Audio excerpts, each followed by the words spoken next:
Bonjour et bienvenue dans votre revue de presse de ce lundi 13 juillet 2020.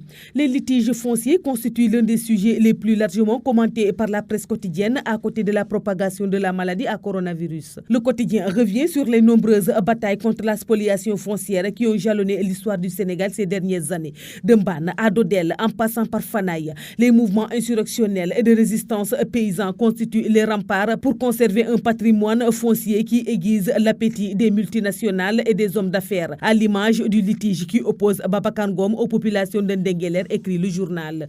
Dans un dossier qu'il consacre à la gestion de la question foncière par l'État sénégalais, le quotidien Enquête souligne qu'à l'image des relations entre l'État et les grandes familles confrériques, la réglementation définitive sur les questions foncières est une patate chaude que les différents régimes en place depuis les indépendances se sont refilés à la moindre difficulté pouvant menacer leur pouvoir.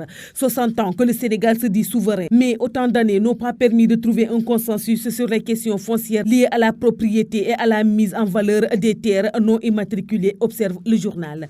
Le quotidien Critique revient sur le litige foncier opposant l'homme d'affaires Babacar Ngom à des populations du département de Mbour. Le journal signale à cet effet que les habitants de Djilakh ont organisé dimanche une marche pour protester contre l'affectation de leurs terres au PDG du groupe Sedima. Le journal annonce qu'il prévoit de tenir une marche de sensibilisation et de riposte le 17 juillet prochain à Dakar.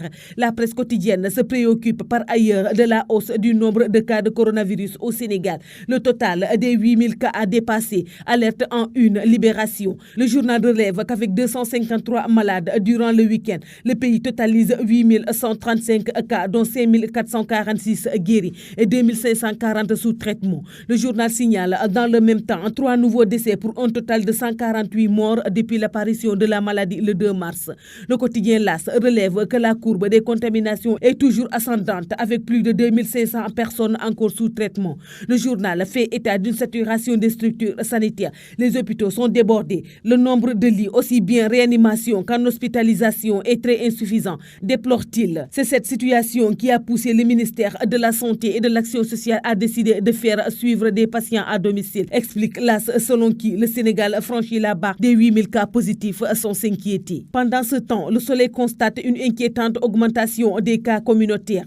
Selon le journal, sur 253 personnes infectées par le virus le week-end dernier, 65 sont issues de la transmission communautaire avec un record le samedi qui a connu 41 cas. L'observateur, de sa part, a choisi de mettre l'accent sur ce qu'il considère comme le nouveau Corona Plan du Sénégal. Le quotidien du groupe Futur Média évoque à cet effet les hospitalisations réservées aux plus de 60 ans, la réduction du nombre de tests et livre la vérité sur l'augmentation du nombre de morts.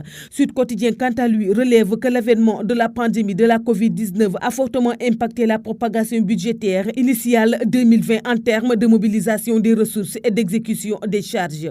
C'est dans ce contexte que Vox Populi annonce une hausse de 50 à 100 francs des tickets des bus transport à Tata. Mais il indique, selon le ministre des Transports, Oumar Youm, aucune augmentation des tarifs de transport n'a été discutée, encore moins arrêtée avec les opérateurs. Le Soleil, enfin, consacre un dossier au paradoxe entre la surliquidité des banques et la faiblesse du financement de l'économie au Sénégal et au sein de l'UEMOA. Les raisons d'un paradoxe, à titre le journal. C'est tout pour votre revue de presse de ce jour. Merci de nous avoir écoutés. Au revoir.